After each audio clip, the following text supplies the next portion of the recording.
Hello. How are you? Hello. Now, was that a yes or a no? Hello. I've got one. Oh, I gave you one. Are you darling? Were you here when I told the Zulu joke that I'm going to tell?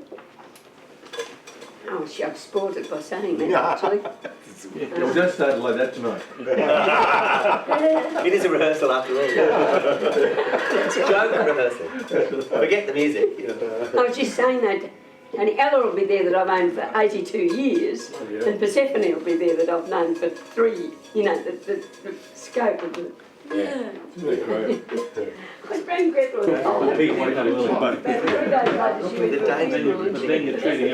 It's 25 years ago since we sat and did this the first time. Is it? It's like it's not such a great ending. I've got lots of things I need to say tonight. Do you want to create a space? It's my last bloody chance. 1, 2, 3, 4.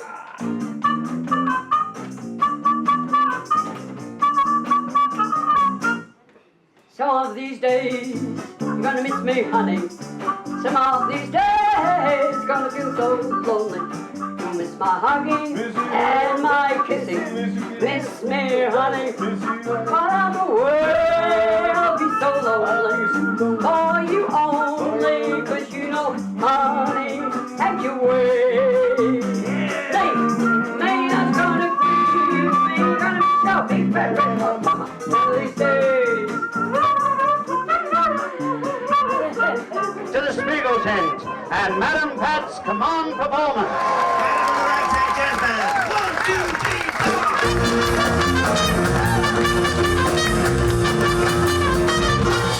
Some of these days, you're gonna miss me, honey.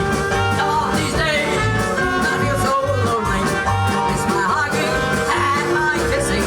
Miss me, honey. While I'm away, I'll be so lonely. For you only, you know, honey, at your way. Late, that's what I say. May not have scrubbing, but one of these days.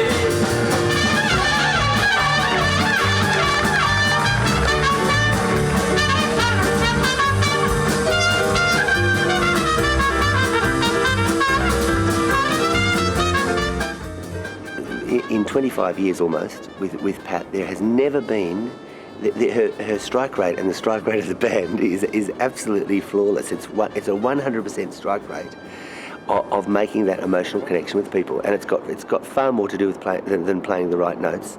It's a human connection that the band makes with an audience and the audience makes with the band. I find her the most inspirational person that I've ever met. They needed a bass player.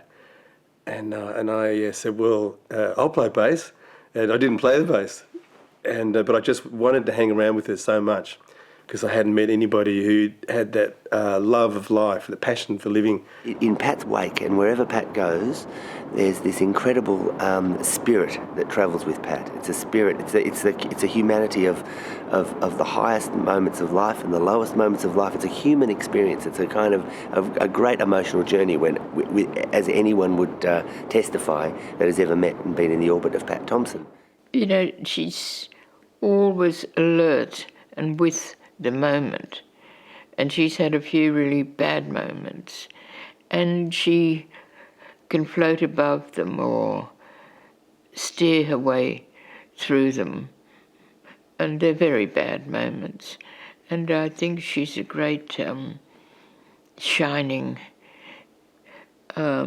presence for us in her very being there. And she's got what I'd call a peachy quality. She looked like a peach, her smile, her presence, and it's just lovely.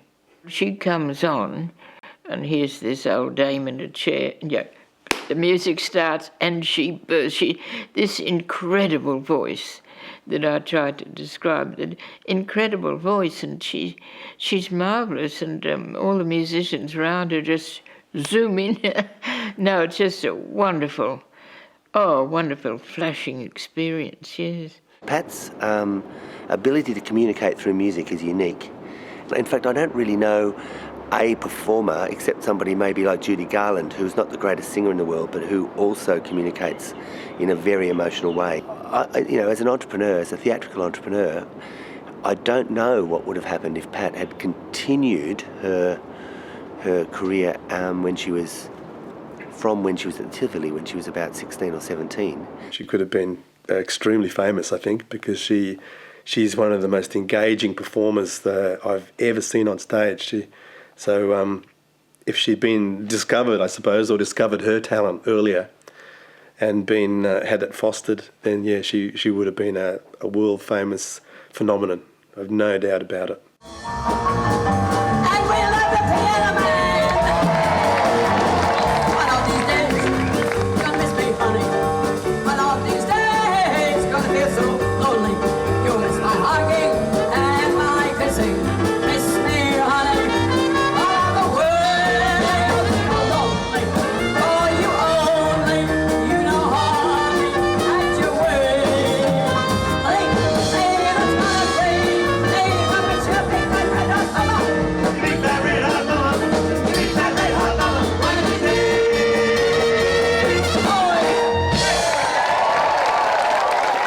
Fury, more fold back to Paddy, please.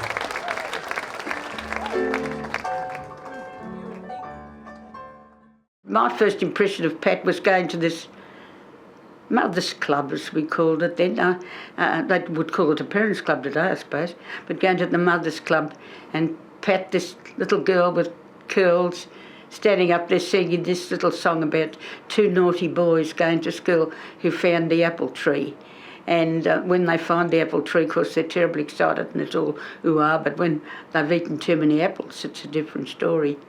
And I'll never forget that impression of her. She might have been 10 and I might have been 16, or she might have been a little younger than that. There's always something different about her, and I think that impression to a certain extent stayed with me all my life. But I always wanted a sister, and to me, Pat was and has always been that sister to me. What was the house like? And what was the house like and what was the family like? Their house, just a house full of people. Not much furniture, no money. One of the highlights, because it was Depression time, and really, unless you've been through it, people don't have any idea what it was like. But one of the highlights of her life was our life at that stage, was when her father would go fishing and he'd bring home these flathead, and because he was a chef, I've never tasted fish before or after like it, and we'd have a feed of lovely flathead that Pop, as we always called him. He was Pop to us, and Pat's mother was always Madam, but Pop would cook this lovely fish, and that was one of the highlights. Him going out there, I know they had a pretty tough time at times. At one stage with her brother, was setting the table, and he was putting knives and forks on the table, and Pat's mother said to him, "We don't need knives and forks." They just had bread with something very little. But apart from that, in spite of it really, is that they were still a happy household. And I think perhaps optimistic people, hopeful people. Well, I'd say that my end of the society was never as tough as this, thank goodness. Book by Rosie Scott, amazing author. And in this paragraph, I think that she says what it's like at that terribly, terribly low rung of the ladder. She's talking about her Aunt Nettie. See, my Nettie was a healer, a magician. She carried power around with her nonchalantly as a queen. Her speciality was binding lost souls to life. She could heal them, love them in a way which was spellbinding. I grew up with them, the ones she helped. They were strewn throughout my life, so more than anyone else I could appreciate the miracle of her connection with them. She could do the equivalent of making someone like Weasel sleek and happy, pull him from the grave. These were people who were so damaged they had no inner core left. Their lives had no meaning to them other than bottling a man in the pub or smashing a woman senseless. Even the most minimal comforts were denied people like that. The small human pleasures of loving a child and looking after it, watching TV with a friend in a cosy room, being praised or wanted by someone. Child molesters, druggies, violent crims, killers. Their veins were brimming over with the poisons accumulated in a lifetime of neglect. Losers enmeshed in a life of cheapo violence. A quick fix in a public toilet. A crack over the head with a broken bottle. These were my childhood companions, flesh of my flesh, so I knew them like the back of my hand. I knew the hopelessness of them, and Nettie could speak to them in her own language. And she's just an incredible writer, that woman. So what do passages like that bring to you? What do they mean to you? I remember somebody saying something to me once about thinking about something logically, and I said, it's no good talking to me about logic. My whole being is based on emotion, and I suppose that comes through when I read from books. And I think it's got something to do with the fact that my dad was a Scot and my mother was born in Ireland. I think it is that whole Celtic madness in there. I really do. And you used literature, the reading of literature, in your performances as well. Only a couple of times, but I would love to have done it more often. You know, when I first wrote my memoirs, they suggested that David and I, just the two of us, do some readings from that book. This was the first time that I'd ever done it. Yes, the new museum in Canberra, you know, that beautiful contemporary building in Canberra, that he played, and I did 3 or 4 songs and read some of the book to the audience, and we were absolutely overwhelmed by the response that we got from that performance, because we were both so nervous, we were just shaking, and at the end, and if the people in the audience had known what he said to me, when we finished we had an intermission, and when we finished that first half, he walked up and leant down very close to my ear and said, "Fucking great, Patty."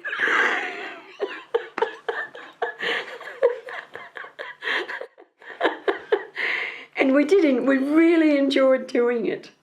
And both of us had wished that it was something we'd found earlier in the makeup of the presentation of the show. Because I love trying to tell people, particularly when it comes to that, talking about that low rung of the ladder, making them understand how bad it is for those people and how difficult it is for them to really make anything of their lives. Is that something that evolved with you, that you became aware of? Is it something that came from the family environment? Or? I can tell you in one word, my dad. It came from my father. He had an incredible sense of social justice. Yeah. Great big bohemian who ate life up in large chunks. But that, as I said, in our spare room, which was a little attic upstairs in Williamstown, we always had a recovering alcoholic, a young pregnant mother with nowhere to go, or somebody like that was always in the house. So I grew up with that, yeah. My dad lived it too. He lived it. He lived it. Every day of my life, thank God for my mum and dad. Una Gansberg was the wardrobe mistress at the Tivoli when I was there, and she met a friend of mine years afterwards and said, "Whatever happened to Pat Thompson?" Or Pat Brand I was. "Whatever happened to Pat Brand?" And Maggie Matthews said, "Oh, she's married and got a couple of kids." She said, "Oh, God, I never thought she'd leave her mother and father." He was a funny man, and I think really Pat's had a wonderful sense of humour, and her father had a wonderful sense of humour. She did grow up in a wonderful household. There was always music and there was always laughter, and I think that's a rare gift for anybody to have received.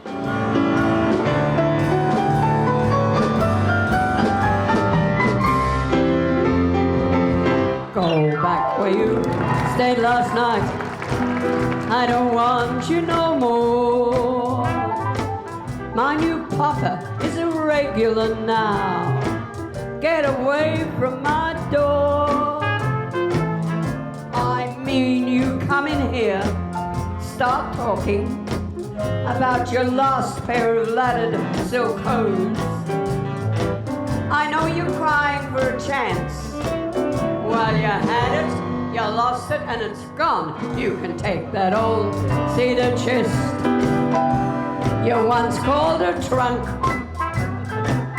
all your sexy silk underpants, and the rest of your junk. I'm gonna slam this door in your face. There ain't no parking place. Go back where you stayed last night. I don't want you no more. And there's something else. You can just go out, sleep in anybody's field. You're just another banana I've already peeled. Go back where you stayed last night. I don't want you no more.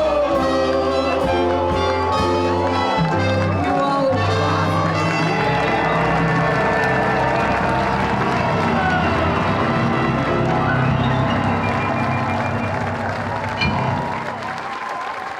I tell you, you can't beat the old Black Mama's songs.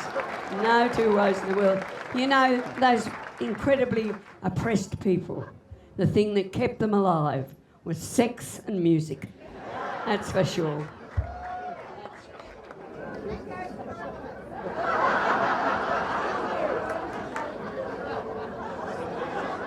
Goes for all of us. We've got a lovely audience.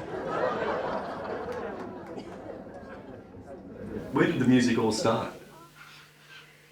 Well, as I said in the memoir, the first musical experience that I had, I suppose I'd have to say that it started at my mother's knee because, as I said, you know, the only thing that wasn't sold out of our house in the Depression was the piano because my father refused to part. My mum, she sold a wedding ring, actually, to buy clothes and food, but the piano was something that my dad, because she loved it so much. So, you know, my first memories alongside of her at the piano.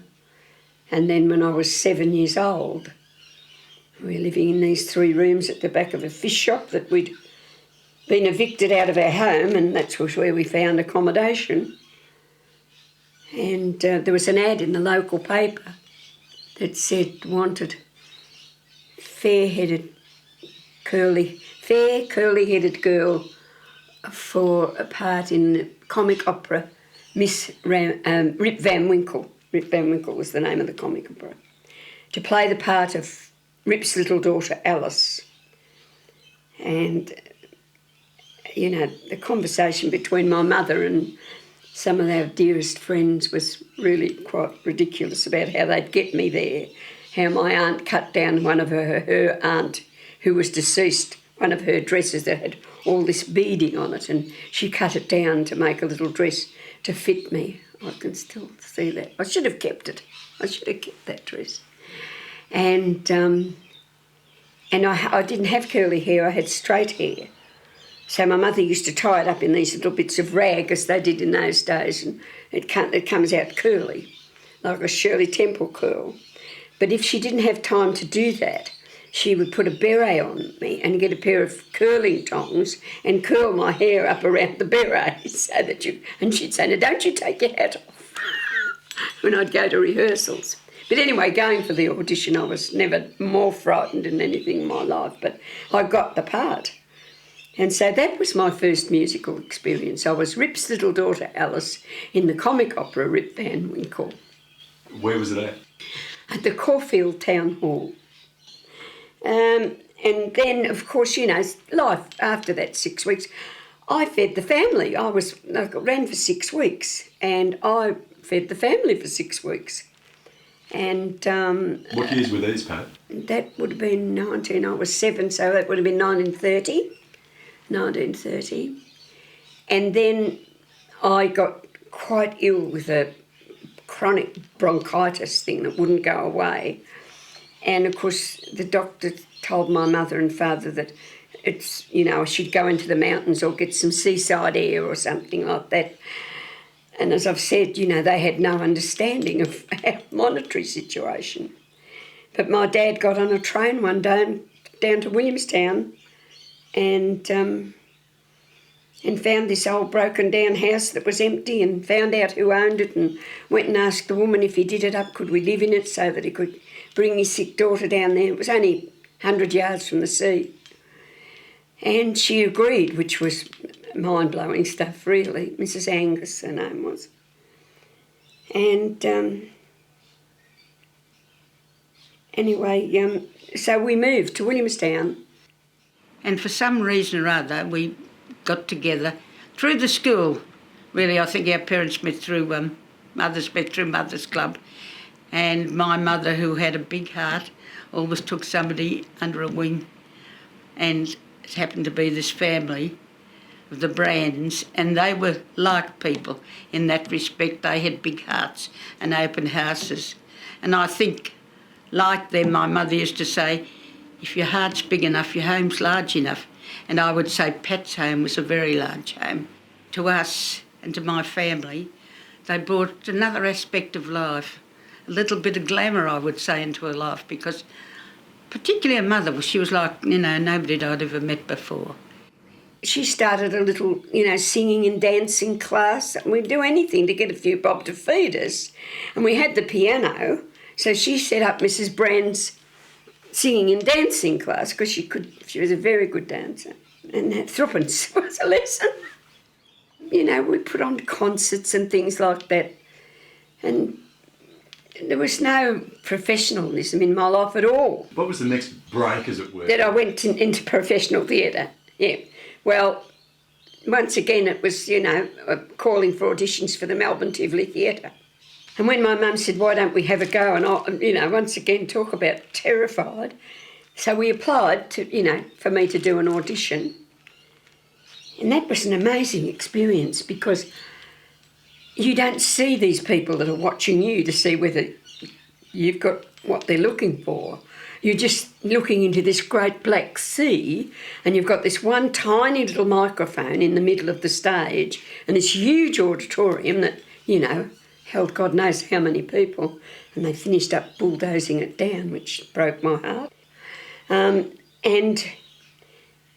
I'd only sung, you know, 3 or 4 lines of the song when this voice from out of this blackness called out, how old are you, Miss Brand, and what experience have you had professionally? And I had to say very little, only in comic opera when I was 7.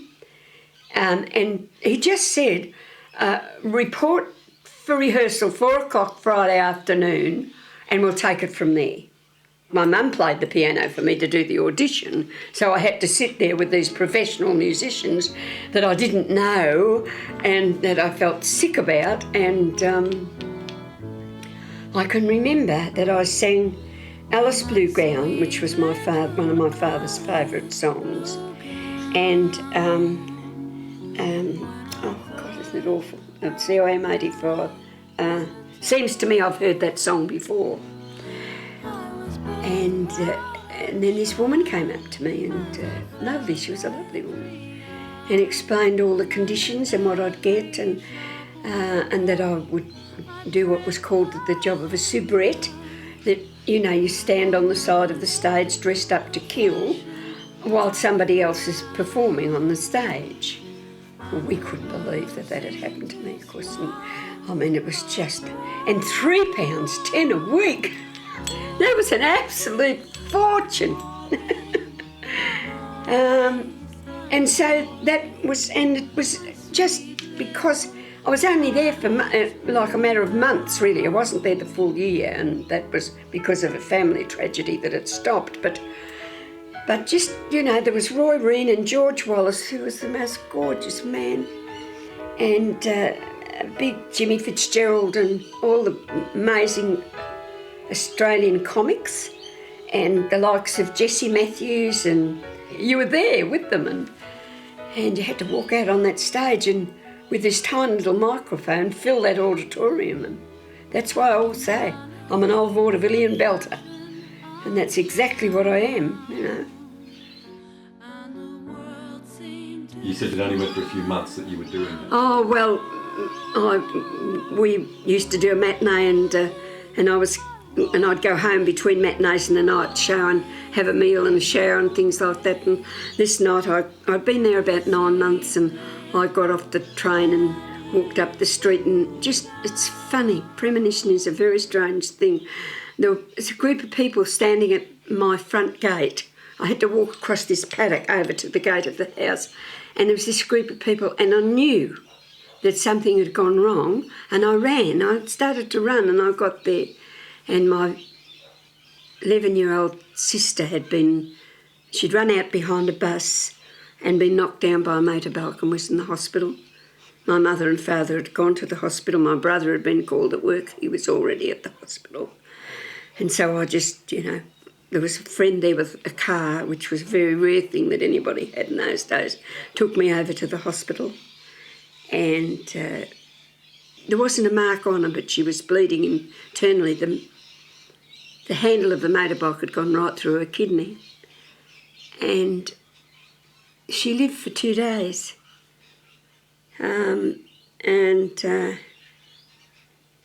Anyway, we were just sort of, somebody was sitting with her all the time and my mum and dad and I came home and my brother was left with her. And I still have this incredible memory of my sandal strap breaking on my shoe and it was making a funny noise as we walked home and we just got in the door and the phone rang to say that she'd died. And I have never since seen grief like my mother and father's.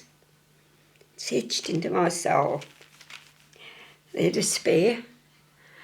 And my mother was an absolute basket case. There was no way. In those days, men didn't stay home from work to look after anybody, women did. So it was my... And I look, I wouldn't have had it any other way. I'm glad I spent that time with her. But for quite a lot of months, she didn't know where she was. And if we let her out of her sight, she'd just... it was a couple of miles to the cemetery. She'd just run away to the cemetery and sit there on the grave and... She just couldn't deal with it. Maybe that's that love I'm talking about that I had in my family that was pretty amazing. But it practically devastated their lives. And I've never seen a man... Well, when you're that age, you don't have much contact with death anyhow. And I've never seen a man so devastated, ever, as he was. And of course her mother went to pieces. And Pat looked after him. They didn't want to be home for Christmas, and so my mother asked them, would they come up and have Christmas with us?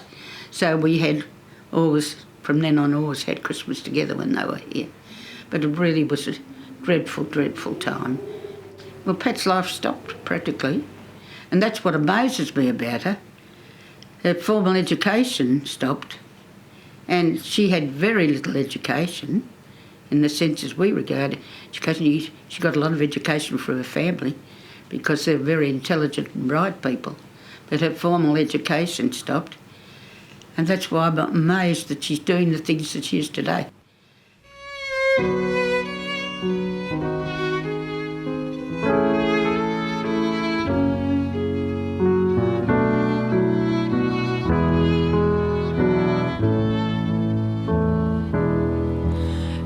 Sweet little Alice blue gown, when I first wandered down into town, I was both proud and shy as I felt every eye, and in every shop window I prim passing by. The war broke out and the boat that Prince Philip was on was coming to Williamstown to Perth, and they wanted to have this big ball with some entertainment, and they came and asked my mother if she would organise that, and she said no to start off with. And, we absolutely begged her because we knew that something like this would maybe pull her out of the despair, and she finally agreed to do it. And that was the beginning of a remarkable situation, because she organised about 6 or 8 performers to perform on that night and arranged all the music and all of that kind of thing for them. This fellow Alan, who was a piano player, a friend of hers, who was a wonderful friend, he was the one that suggested that she do it, that, you know, she was very good at that kind of thing. And he rang her up about 4 weeks after that show had been done and it was a great success, and said that Major General Plunkett wanted her to come in and meet him at his office in Melbourne. And she really did think she was going in for this man to say thank you. And he asked her how she felt about putting a show together, a troupe together, to go around the camps and entertain the soldiers.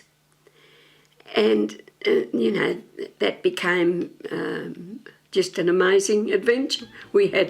Everybody went to work as well as doing these shows, and we rehearsed, and it was, you know, it was 30 items of review. There were actors and performers and jugglers and singers and a ballet. There was 8 girls in the ballet. And as I said, one night we'd be on a stage as big as the Tivoli Theatre, and the next night we'd be in a little shed almost on a kitchen table doing the show. And it was a tremendous experience, an incredible experience. And of course it was the best thing that ever happened to my mum. Really, it was just an amazing... And my dad was stage manager, you know, it was... So we did that for nearly 5 years, you know. And that we all honed our skills doing that. My oldest friend, she's 91, Ella Bambury, who really, you know, was in the original Williamstown Little Theatre, and a fine character actor. She was part of the whole thing, and you know, always the lead in the little sketches that we did and things like that. I'd always been involved with performing. As a matter of fact, before the ABC was the ABC, I used to be on 3LO. We used to do nursery rhyme plays. I was with Pat in the concert party during the war. She, I don't think we really had any stars. We had a remarkable time. It was just, and you know, some sad experiences too, because the war was going on, and my first love went to war and, you know, came home with a great bullet wound in his head and only lived for 6 weeks, and things like that happened to us, and, you know. But it certainly was a honing of our skills. And then my dad went into this little private hotel in Warwick Nabil up in the wheat country, just a couple of weeks actually, about 6 or 8 weeks before war ended. And we moved up there to live, and that was where I met Jimmy and married him. And even there, my mother and a woman by the name of Roma Ross, who was an amazing piano player and a wonderful woman, and the pair of them used to put on these fundraisers for the Air Force and things like that, and these cabarets, as we called them. We'd run these cabaret shows. So there was nothing really absolutely professional that came into my life until I was 57 years old. Just because my hair is curly, just because my teeth are pearly, and just because I always wear a smile and I dress up in the very latest style, because I'm glad I'm living, that's for sure. Take life and I'll never whine. Just because my hair is curly and my teeth are pearlier, why they call me Shine. Just because my hair is curly, that's curly hair, and just because my teeth are pearly, have you seen his teeth? And just because I always wear a smile, look at the and smile. I dress up in the latest style, just because I'm glad I'm living, Glad he's living, and take life and I never want. Just because my hair is curly and my teeth are pearly, why they call me Shine. David Bates.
make life we're living. And take life and we never want. Just because our hair is curly and our teeth are pearly. Why they call us? Why they call us? Why they call us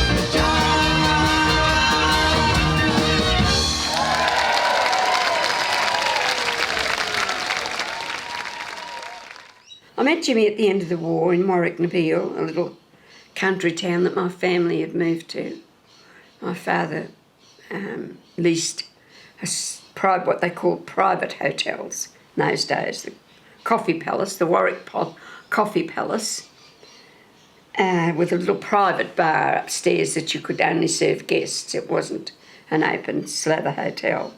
There was a fruiterer's over the road that we used to get all our greengroceries from. And I used to see this tough little nut of a bloke drive the truck in and unload it. And I remember that the first time I ever went in there and he was in there and he was stacking cases of fruit around, as I walked out, he just winked at me and said, "G'day." I can still see him, "G'day," you know. It's just funny. And then, you know, we gradually, but then I wasn't involved with Jim for long before. The effects of the war and what it had done to him were quite obvious. I met his family, who told me that he never smoked or drank before he was 21 when he went into the army, and he didn't smoke or drink when that happened to him. He was a chain smoker and didn't drink heavily in a sense, but he drank more than he should have, which became a problem later on down the track. Not that the marriage ever broke up or anything, but we had our tough times because of that. And it was strange because the day that I married him, my father said to him, and I have no idea why he said it, but now I know that the parent knows the child much more than the child ever knows the parent. He said to Jim, "You know, Jim, she'll cart you halfway round the bloody world before she lets you settle down. She's a gypsy." And I thought, why is he saying that? And we virtually had 22 homes in 23 years. The grass always looked a bit greener on the other side of the fence, I think.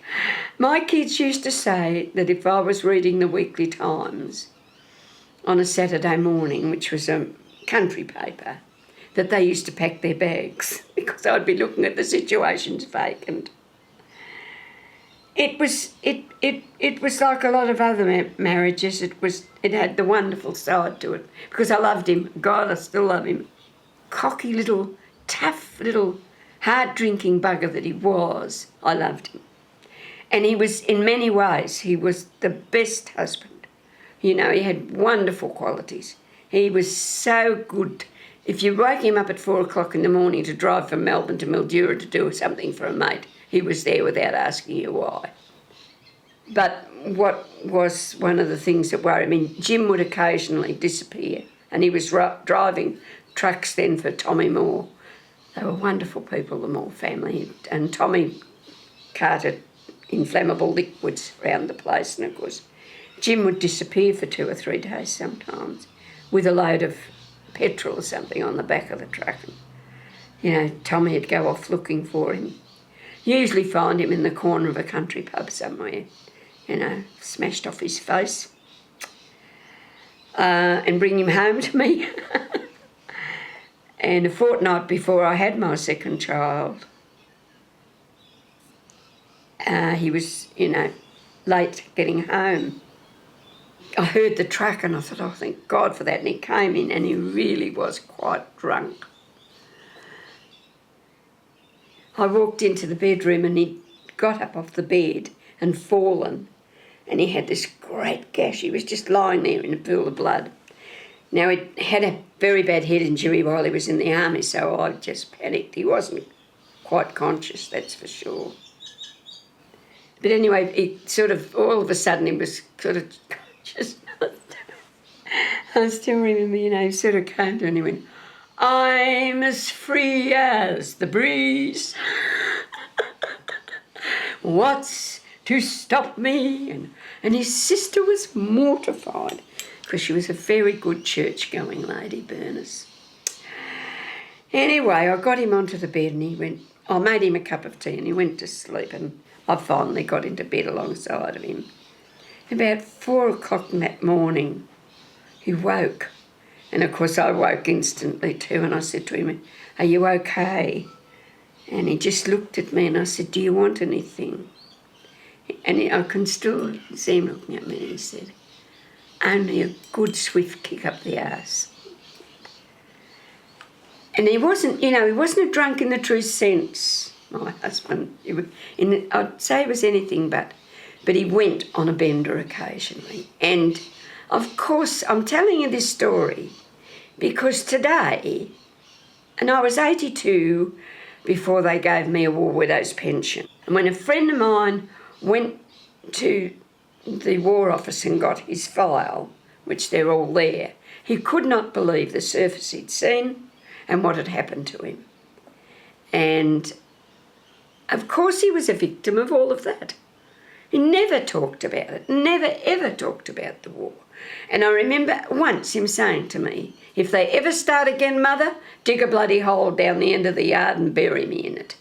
That was what you'd get, When he wanted glasses, I said to him, "Why don't you go and see Repat? I don't want anything off the bloody army."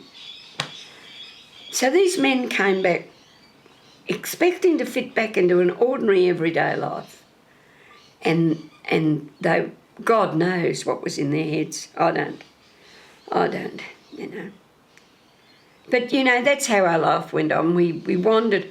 I mean, we had that. We worked on dairy farms, motels, cattle properties, sheep properties, you name it, we did it. We never got a bad reference from anybody. We never went for an interview for a job without getting it. And there'd be always something going on that I'd be involved in, and I'd always get involved in putting on I put in a 32-act review once on the Campbelltown, Campbelltown's in the middle of Tasmania, in the town hall there, I'd always get involved in that kind of thing. And, because I suppose music was such an integral part of my life, really. And underneath all of this was an abiding love, I kid you not. Sippy Wallace finished up in a wheelchair on the stage, and I'm pretty close to that now. Here's one of her songs that I share with Graham Walker. Woman, be wise, keep your mouth shut, don't advertise your man. Never sit around holding a conversation saying what your man can do, because these women nowadays ain't no good. They laugh in your face, steal your man from you. You gotta be wise, keep your mouth shut, don't advertise your man. Don't be a fool, don't advertise your man. Well, Mama, you know your best girlfriend. She might look like a highbrow, but she got to change about 3 times a day. Is that right? Is that right? What do you think she's doing now? I wouldn't know. While you're so far away. Tell me. I believe she's loving your man in your own damn bed. In my you bed? Better call for the doctor, Mama. Try to investigate your head, yeah. You better be wise. Keep your mouth shut. Don't advertise your man. Don't be a fool. Don't advertise your man. Graham Walker.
be wise.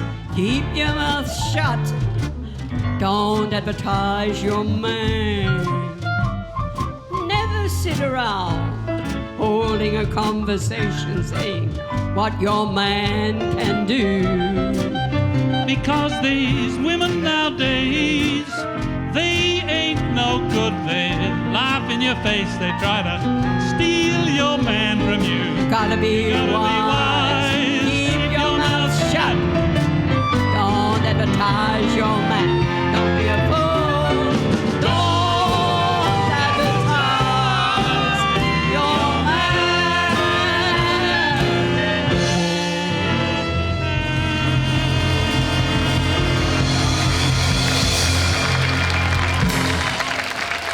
What we owe the old black mamas.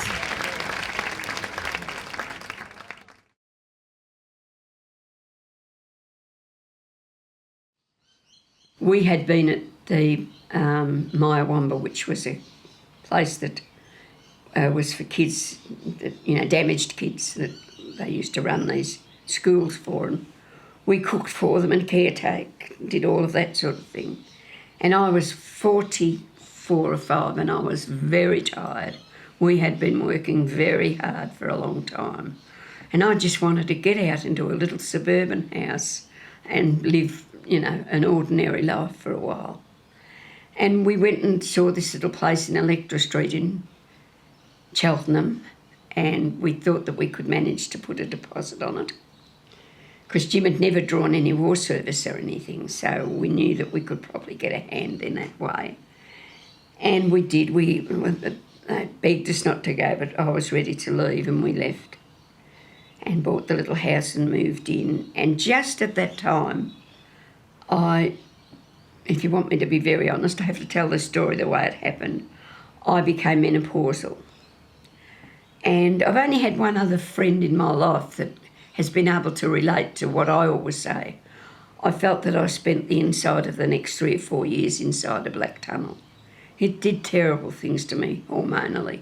The imbalance I had, the darkest, blackest moods. So much so that I made Jim take sharp knives out of the kitchen, and that I was scared of harming myself, not anybody else. But I was really, really in a bad way. When the doctor said to me, this is depression through menopause, and gave me medication, but which didn't really make much. One lot of medication, I was running around like with its head chopped off all day. It was so, lifted me up so much that I'd never ever been into drugs. I never drank till after Jimmy died, which people don't believe, but it's the truth. I've been drinking ever since, darling. But anyway, the marriage became rocky, really rocky, only because of what was happening to me more than anything. And I felt the need to get out of there for a while. And so I wrote to these friends of mine that had a little pub and asked them, if I could come and maybe help out and do something like that for a while. Jimmy was going up to that little cottage that the paintings of on the wall there to take some stuff up for somebody that was building something up there that weekend.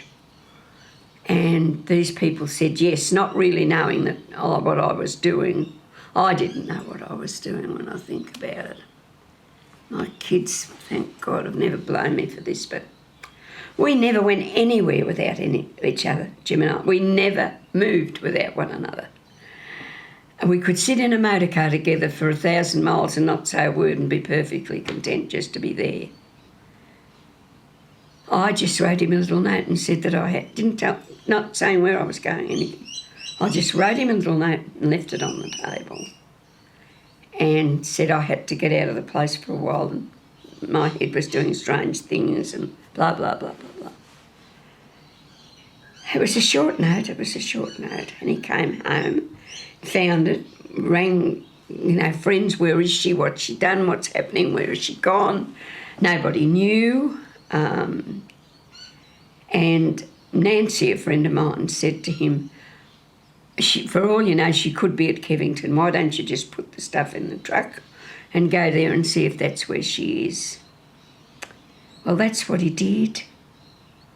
And he was coming down, and he used to drive fast, and he'd had a couple of drinks at the pub on the way, and he would drive faster when he was drunk.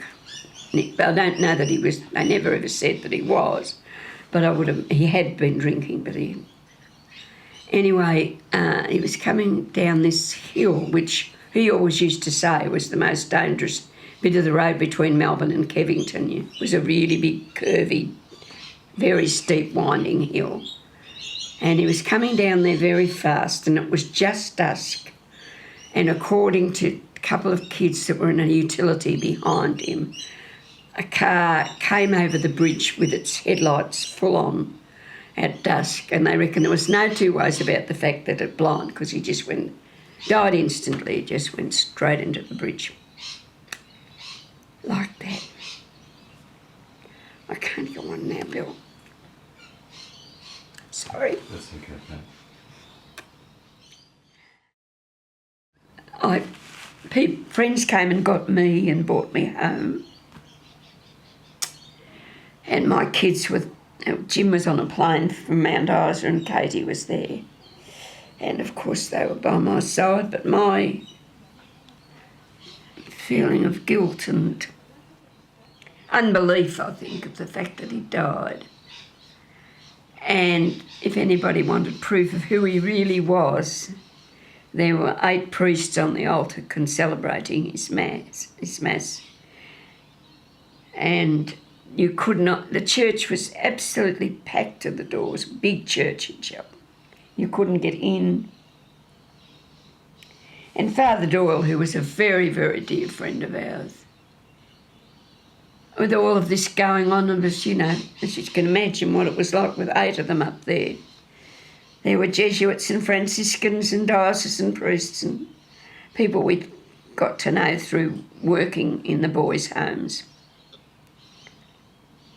And Father Doyle came up to me afterwards and said, I could hear him, he was saying to me, "For God's sake, Jim, get me out of here." Yeah. So, but it was an amazing time of my life. So, of course, I had 2 kids hovering around me like they were frightened. One never went out without the other one stayed home, and I sort of, after about 6 months of this, realised that, they had their lives to live. I was only 47 years old. I went into Melbourne to the VIP agency and gave them some references I had and got myself a job at the Genoa pub, which was 300 miles from Melbourne. And I went back to the house and Katie said, she burst into tears and said, "Cats leave home and dogs leave home and kids leave home, but mothers don't leave home." And I said, "You have to live your own lives." They were 21 and 23, and eventually, Bill, one gets left. If you don't make that move, one of them gets left with you and they don't have a life. And how many times have you seen a 50 or 60-year-old son or daughter that stayed with mum all their lives, and that person doesn't have their own life? I wasn't going to do that to my kids. So I just got a job, and I called it my rehabilitation centre because I worked for Fran Wellham, who's dead now too. She was the hardest boss I ever had. So 6 months with that tough lady was a, good way for me to get on top of it all and learn to live again, I suppose. It was an awful way to lose him, It's just... But anyway, it's life, isn't it? What do you do? It's life. I mean, life is bloody wonderful and bloody awful. A lot of people said, you don't have photos of Jim around the house. And I said, I'm not walking around the place crying, because even if I open that ruddy book that it's got some photos of him, I cry when I look at his photo. And, I have very few regrets. I suppose we've all got a few. I don't really have any if I think about it. But losing him, I regret that very much. But then things happened to me after Jim died that were so remarkable that I wonder, I have no religious beliefs, but somehow I think there's a thing called destiny. I came here to recuperate from a serious illness and to be close to my kids who were here when Anna Coots, and she's gone now, rang me to say there was a couple of jazz musicians playing at the Narooma Bowling Club. And of course I get there and Freddie Thomas was the trumpet player and his wife Bonnie was on the Tivoli with me, we were at the Tivoli Theatre at the same time. And Jackie Glenn, the trombone player, was in one of the bands that used to play for the army shows that I was in. And he said to me, "Come and sing Frankie and Johnny, I can still remember the key you used to sing it in." And I said, "I'm 57 years old, Jack, and I'm not getting on that stage." So he got up on the stage and said, "We've got an old Tivoli girl here and she's going to come up and sing us a song. So you either get up and do it or play the prima donna." So I got up and sang Frankie and Johnny, and that opened a door in my life that I still don't believe. I still don't believe it. Yuri came up to the band and he said, and he still to check, dialogue, he said, "Well, boys, we have an old lady that'd like to sing with us and we just do our best." And we said, "Okay, right, we'll go along with that." And so we set up ready to do the next number, and they helped this old lady, which seemed an old lady to us because, I was only 29 or 30 at the time. And this old lady got onto the stage and we decided, well, the tune was Frankie and Johnny. Well, heavens above, she just grabbed the band and shook the life out of it and lifted us, and we did this fantastic rendition of, Frankie and Johnny, and the crowd loved it. Yuri Kripak was there that day with his trumpet, and he said, "I've got a little jazz band that plays at the Tathra Club every 2 or 3 weeks. If I ring you up, will you come and sing us a song?" I met her through this and we sort of clicked. I loved her joviality. She was 20 years older than me at the time, but I was young, and she was young too. She was about 57, something like that. So we actually clicked. It was always fun. So I invited her to join the jazz band. Of course, because wacko, you get this a wonderful voice, so you need to use it. We started getting this great following because of the dynamics of Pat. In the meantime, the Marimula Jazz Festival had started, and I'd gone down there a couple of times and sung with the local boys, and everybody seemed to like what I do, and I had some wonderful times down there, and it was marvellous. She would perform in Thwarted Hall at the Marimula Jazz Festival, and you'd either hear a pin drop when she's doing one of those beautiful soft ballads or a bluesy number, and then you would hear the roof come off when she went to the dynamics of using that incredible voice of hers. So she had that, whilst not a singer's voice, she had that performer's voice that was able to get the emotional involvement of the crowd, and that was a special moment to be, as a musician, playing behind the dynamics of that woman. All right, keep pull back. There come on now. Pull down a little 40. Oh, anytime. She shot 3 times through the hardwood door. She shot her man 'cause he was doing her. And then I got this phone call from Canberra, from Joe Woodward, he and David Bates, who ran the Pitts Repertory Company in Canberra, were putting on this play, and they wanted a large woman that could sing to play the part of a madam of the brothel in this play. Very political play it was. We needed an older woman who could sing. And one of the artists in the show, an actor at the time in Canberra, said, "I know this woman down the south coast of New South Wales, Pat Thompson. She'd be perfect for this role." And so we brought Pat up to Canberra. And I went up and I read and sang for Joe. I didn't meet David that day. And I said to him at the end of the day, "Look, I know nothing about Canberra. I would have to come and live here for a while if I did this, and if you can find somebody else, please do so. My kids forced me to go up there. I can tell you they were saying, go, Mum, go. Because it was, best thing I ever did for myself, I suppose, really. But I went. Then 3 weeks later, the phone rang and he said, Pat, we just can't find anybody that we feel is right for the part, like we feel you are. So off I packed my little bag and my little car up and booked myself in at the Gowrie Hostel next to the Rex Theatre, because the Pitts Theatre that they did the shows in was the cellar part of the Rex. Pat became the madam of a brothel in this show, and that was in about 1981, and that's when we first met Pat Thompson from Bermagui.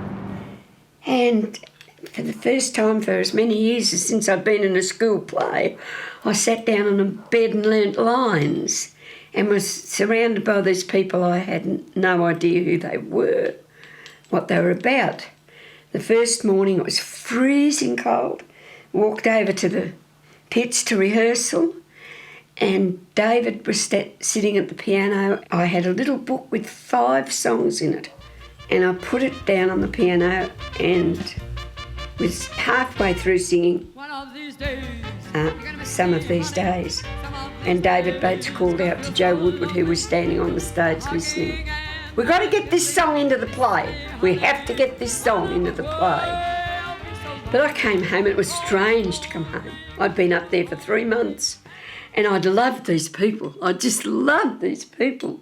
David Bates always used to say she was an old lady when we first met her. It was just opened this door for me to these wonderful young people with an amazing attitude to life and what life was all about.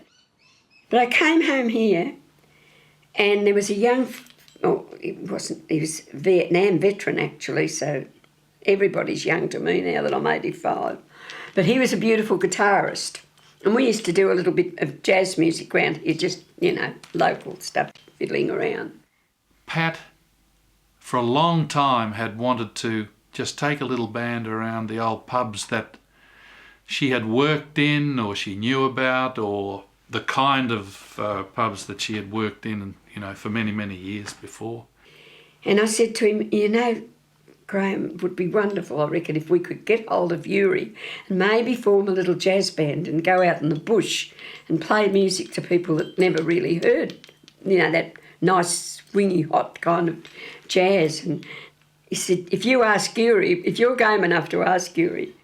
She had this role of Madame in a play in Canberra. That's how she met David and Tony. And she came back and said, I've got these 2 young, lovely men, and I can bring them here. I said, well, do, please. David and Tony were professional musicians working in Canberra, right? And David said, look, I'm going to be auditioned for a part. He said, if I don't get it, I'll play the piano for you. The play didn't happen. I couldn't believe my luck. So we had guitar, piano, trumpet, me. So Tony King, he rang me up about something, and I'm telling him this story, you see. And they needed a bass player. And I said, well, I'll play bass. And I didn't play the bass. But I just wanted to hang around with her so much because I hadn't met anybody who had that love of life, the passion for living. And it was just irresistible. So we had the band. It was just remarkable. I still don't believe that it happened. That's how Madam and the Ragtag Jazz Band formed, and we started rehearsing around the time the pits closed, and on the night, I believe it was the 9th of June 1984 that we did our first performance as Madam and the Ragtag Jazz Band at Tilly Devine's in Canberra. All just happened. Basically, nobody, no push, shove, nothing. Boom, there we were all together, having rehearsal, having laugh. I loved the guys. Just as I met them, I thought they were wonderful. Both great musos and very funny, And with Pat, they were, especially David, the patter between them and all that. I had to laugh all the time. So things do happen in extremely happy way without anybody pushing too hard, And we did go on a road. We didn't have any sort of blueprint about it. It was all just fun, really. We fancied, all of us fancied the idea of going in a little bus around country towns, you know, and playing in little country pubs. And actually, Tony and I were playing music in Sydney at the time, so we were working as professional musicians, and every now and then we'd go off with Pat and the band to do these funny little tours, which really had nothing to do with money, and it had nothing to do with anything other than the experience of being together. Yeah, if anything, it was like it was like a break, you know, like a holiday, really. That we all just had this great experience together, and then we'd go off and have our other lives. Yes, well, originally we were going to get together for 6 weeks, and it was just going to be this tour. It was going to be a fun thing that Pat always wanted to do, and travel around northern Victoria, around the Mansfield, Jamison, near Mount Buller, those areas, and that would be it. The 6 weeks with this fun group of people. And we had so much fun, and we would arrive in these places where there was no one, like Taton, and places where there would be one hotel, that would be it. And we would just turn up, this jazz band, and we really were a very motley looking crew, I got to tell you. I looked like a used hearse salesman, had a little moustache, or a cross between that and a Colombian drug baron. And we had Yuri, who's this Czechoslovakian trumpet player, and we all dressed like we'd, from rehab somewhere, and so we come into these places and they would look at us very kind of dubiously. But then the moment Pat opened her mouth and the band started playing, she would woo them. She had this uncanny knack for making entertainment happen. It was musically as pleasurable as the personal relationship was pleasurable. And she opened me up to all the Fats Waller world, and the Bessie Smith and the Sippy Wallace, and all these fantastic performers. And I loved all the harmonies. I loved the whole atmosphere of those times. I started becoming interested in reading about the 20s and the 30s, and you know, Pat was around then. That's the amazing thing. It's like talking to this library. That's a library book, a living library book. Pat has kind of grown younger, not grown older. In fact, she used to have a big bouffant blue rinse hairdo, and looked like she'd retired to the bowling green when we first met her. Pat started dreaming these things up, and with help of friends, suddenly we got invitation to this pub somewhere in Victoria. We had all these pubs lined up, not one of them knocked us back, all around the outback of Victoria and all around Dubbo and places out there like that. So we went, and Pat was always afraid to ask for money. Give us dinner, bed and breakfast and $50 for our lunch the next day. We'd come. It was about 5 of us, and we had full van of gear, but we thought it was great anyway. Slept in these old stables or something, what it was, on these terrible mattresses. Didn't always have the best time, but once we were on stage, we had a wonderful time. And the people were marvellous. Tilly's in those days was a feminist bar. We might tour around New South Wales, and then we would come into Canberra and stay in Canberra for a weekend and play there 2 or 3 nights. We became a regular at Tilly's, and we got to know them. We got to know the Tilly's crowd, and they got to know us. And it was a lovely partnership.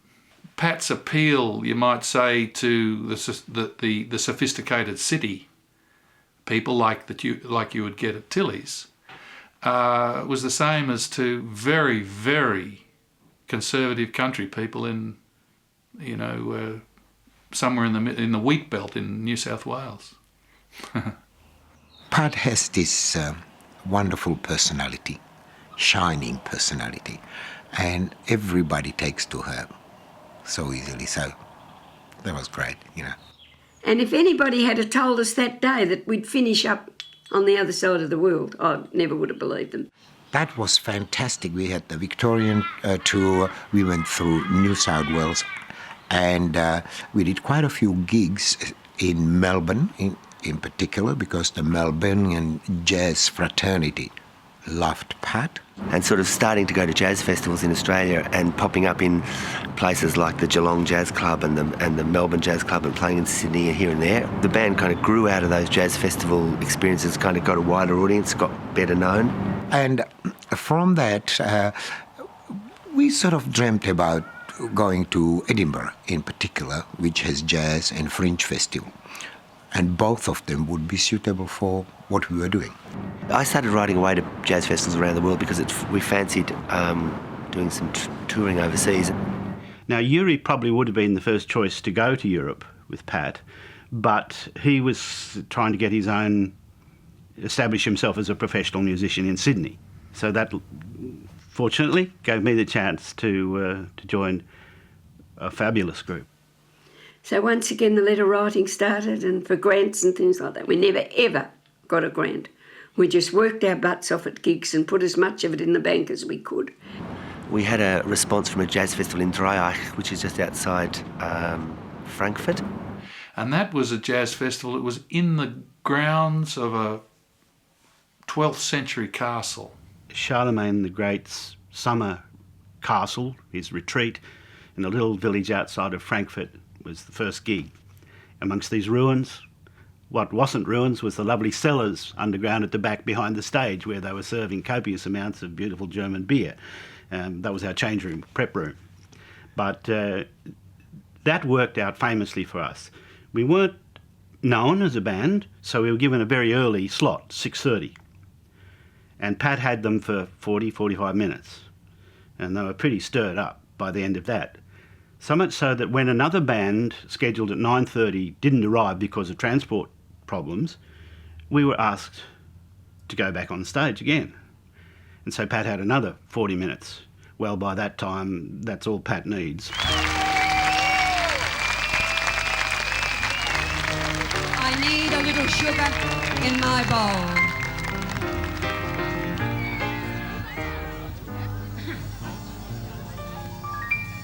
Tired of being lonely, tired of being blue. I wish I had some good man to tell my troubles to. Seems like the whole world's wrong since my man's been gone. I need a little sugar in my bowl. Need a little hot dog on my roll. I could stand a better lover. Oh, so bad. I feel so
she had them on their feet, screaming and carrying on. And as a result, at the end of the night, when they get the best of the different bands together, we were asked to be the core band, and the other top players came to join us.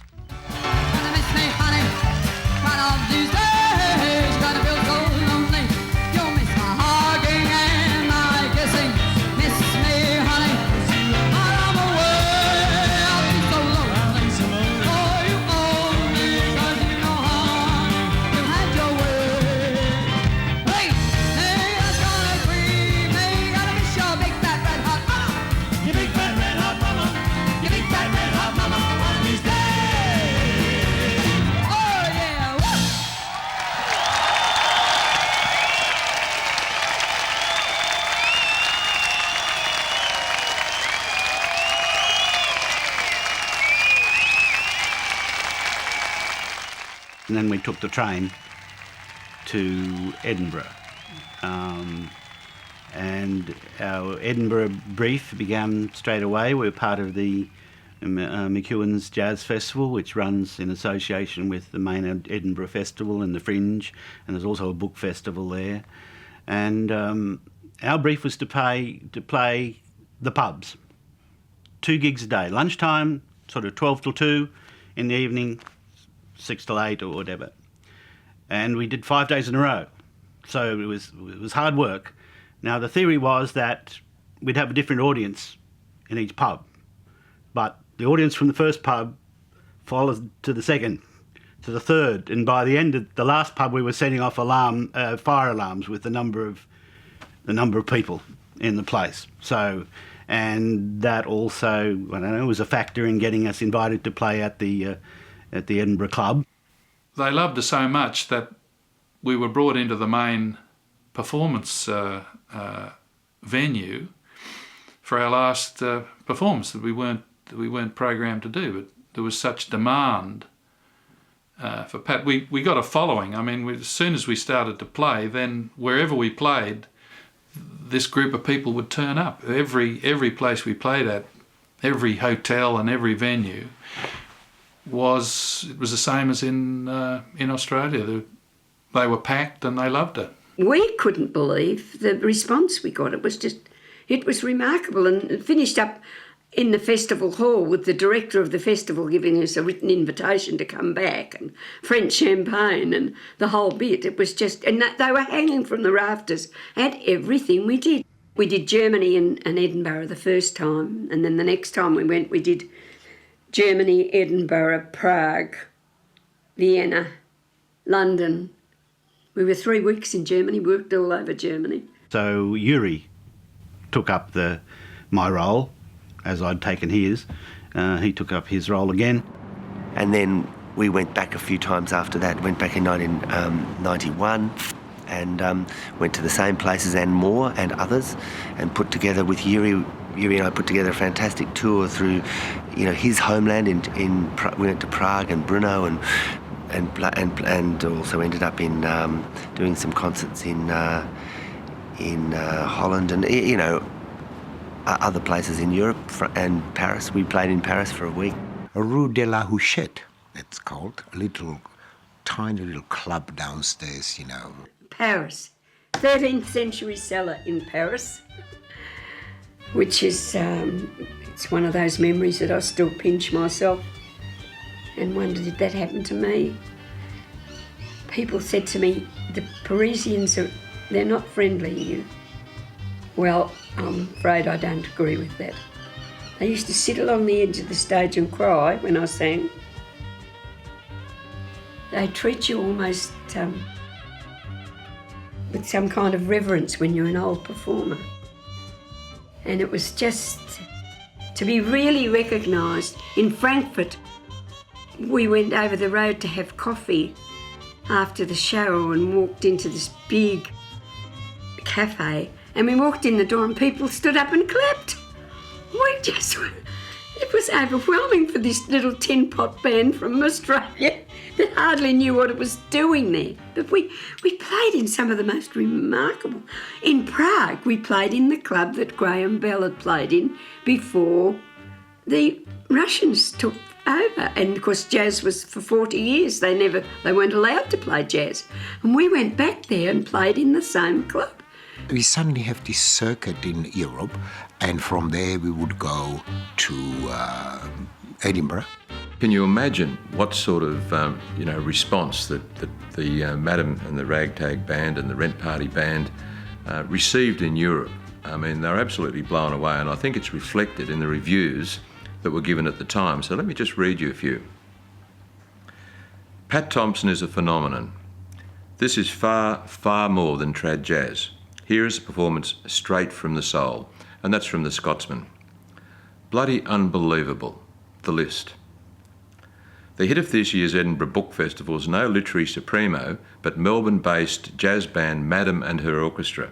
Madam Pat and her talented musical entourage were the Book Festival's resident band.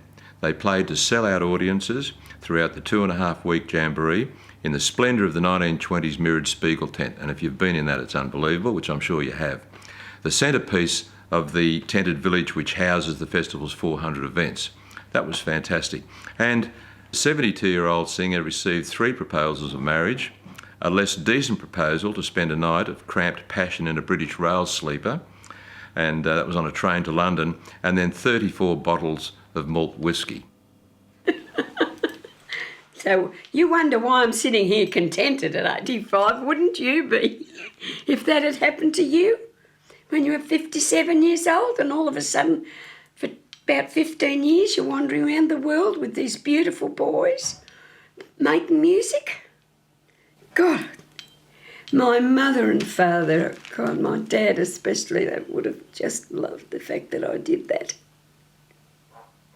He used to say to me, my dad, "You'll still be laying them in the olds when you're 60, darling." He used to say that. God, he only knew. It was amazing. It didn't surprise me it was successful, because Pat can sing, but not only can Pat sing, she's an entertainer. And I mean, you've only have to see her to see the audience at her feet, practically. If you're an artist, you always love the adulation and the praise, so the more you get of that, the better you are. And but she deserved it all. But I still say, apart from her voice, which is pretty terrific, I think she could have sung anything. I think it's that whole engaging personality. She's embracing the world when she performs.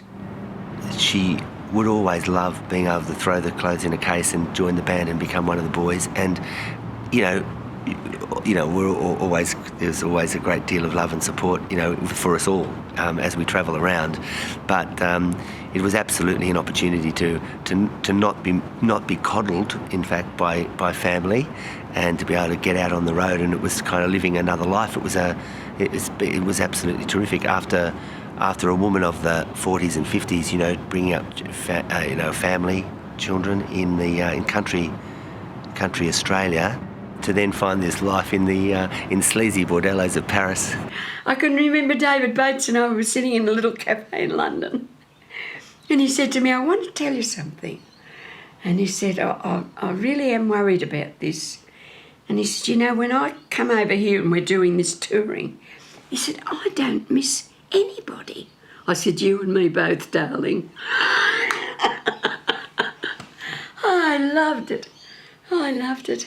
Pat went backwards and forwards overseas for many years, travelled around Europe, and it was supposed to be a 6-week tour. Ended up being, well, it's still going. We kind of sang with her not very long ago, and that's 21 years later, 24 years later.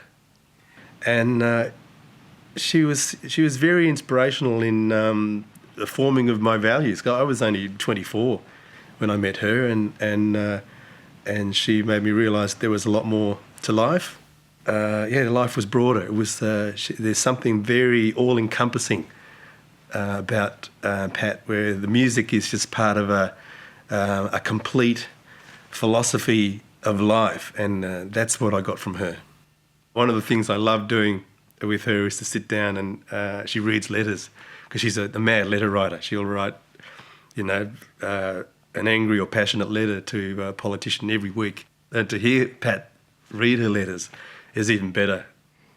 This is just a little thing that I wrote called Finding a Perspective. Don't be overwhelmed by it all, he said. Sometimes looking at the whole picture gets too difficult, he said. But how could I not, when every time I turned on the news, be it radio or television, there are the three most powerful nerds in my universe. Again and again, I'm confronted by the unholy trio of Bush, Blair and Honest John, telling lies with all the evangelical fervour necessary to convince the public that they are right, while at the same time telling us all how damn decent they are, with their neoconservative fundamentalist views that it is all necessary to keep us safe, and in doing so, keeping the politics of fear well and truly alive. To Michael O'Connor, 19th of the 5th, 05. Dear Michael, as an 82-year-old grandmother and a lifelong supporter of the union movement, with a late husband and father who went to war for this country, let me express my disgust at the behaviour of you and your members towards the Federal Labor Party over the last 12 months. The fact that you have aligned yourself to the most ultra-conservative group of politicians this country has ever seen is bad enough. I have never felt deeper despair or more anger. Agree with Howard if you want to, but don't under any circumstances call yourself unionists. We are a more honourable institution than that. Sincerely and sadly, Patricia Thompson, lifetime member of the Maritime Workers Union, and P.S. Your Irish ancestors would have been ashamed. Oh, I was angry when I read that letter. Did you get a reply to that? No, I never did. Kevin Rudd, who was then the leader of the opposition. Dear Sir, as an 83-year-old grandmother and lifelong member of the Labor Party, whose late husband and father went to war for this country, I'm enclosing two literary extracts which I believe are profound in their description of what it's like to be at the very bottom of the socio-economic ladder. I do this in light of the constant barrage by the media and politicians re the law and order debate, and because history has proven that the lock 'em up and throw away the key has never worked. I am of the firm belief that until we at least make the effort to create a society that doesn't produce the criminal, we are not going anywhere. Because I've been there amongst those people and their situation, and nobody really does give a stuff about them. Nobody, honestly. I've been to prisons to sing in the places where they keep the most dangerous criminals. And they spend 16 out of 24 hours a day. They're locked in their cells. And it's such a hopeless situation. They're not educated to develop their intellect enough to understand who they really are themselves. I was 32 when I worked amongst people like that. I'm 85 and nothing's changed. So I don't have a great deal of hope. I just think they are the lost souls, and I don't really believe as a society we are going anywhere unless we try to fix it. That we have to make a society that doesn't produce them. And that's about love and education and books. See, the difference between Pat and me, she's very politically involved. I'm not. We both like drinking whiskey. She likes Scotch and I like Irish. And she loves life, you know. There's a Tilbury Tea Gardens and they put on this concert. And out she came onto the stage, wheeled out. And she was wonderful. And she sang her last song, which I absolutely love her for, I'm Just a Gigolo, and the world is going to have to get along without me. And I say, here, here. Anyway, I went and met her, and it was an instant, love at first sight. And she calls it an instant, lifelong friendship that we've had. only in our later years. And my mother used to say to me, old age is the promised land. You've done your life and now you're free to reflect. You know how to stand up to hardships. You know that it'll come to an end at any moment. But while it's there, old age is a promised land. She's had hard things, the death of the husband she loved, hard things in her life. And many of us have. But then she keeps the whole of herself in her song. She has a way of direct contact. No one's higher or lower than anyone else. Pat's difference is she has the touch, she has the smile, she has the voice that goes from her heart to the heart of the receiver immediately. She should be much more known in this country. I mean, she's much appreciated in other parts of the world. If she'd been discovered, I suppose, or discovered her talent earlier and been had it fostered, then yeah, she would have been a world famous phenomenon.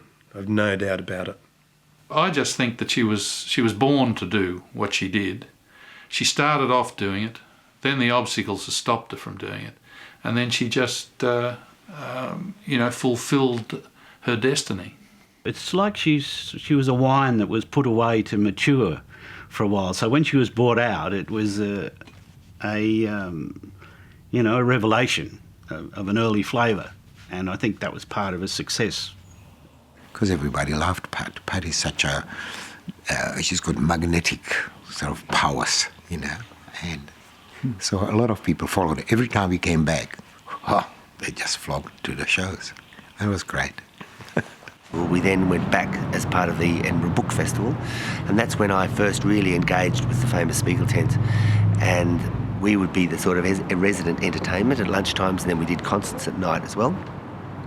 And over 17 days of the festival created this fabulous Edinburgh following. I asked whether I could hire it the following year, which was 1996, and do a season in Edinburgh through the Edinburgh Fringe Festival period and with the Book Festival and things like that. And so that was the first year I produced the Spiegeltent in Edinburgh. Found a wonderful site in the middle of the city. Pat and the band came back to Edinburgh and did a big season in the Spiegeltent, amongst many other performers. And I've produced it ever since, and it was from that it was seen by the Melbourne Festival and other people. And so this great Australian history has ended up being created, and Pat and the band has been inextricably tied with that history. Pat and the band have done concerts in Adelaide and Sydney and Melbourne and wherever possible over the last few years.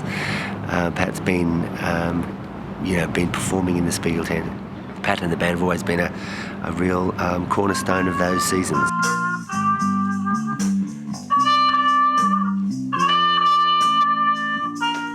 Yes, I said after she's gone and left us crying after she's gone. Well, there's only two places in the world, I think, that I've ever felt as good as I feel, and it's the Tivoli Theatre in Melbourne and the Spiegeltent. And they're a very long way from each other in my life. We'll miss the bestest mama you ever had. There'll come a time when we'll regret it.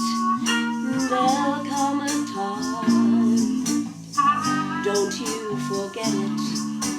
Someday when we are lonely, our hearts will ache in time and we'll miss her only after she's gone.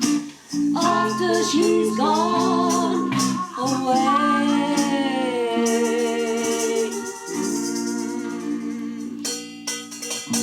After she's gone, left me crying. After she's gone, there's no denying. We'll feel blue, we'll feel sad. We'll miss the bestest mama you ever had. Come a time you regret.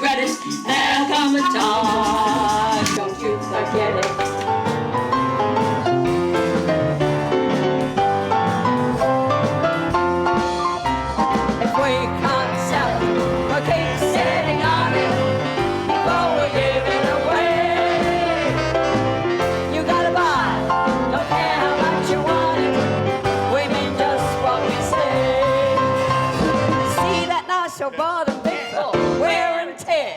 I really hate to part with such a lovely chair. If we can't sell it, we can sell it before we give it away. Oh, baby, before we give it away. If she can't sell it, she'll keep sitting on it before she'll give it away. Oh, baby, before she'll give it away. That's right.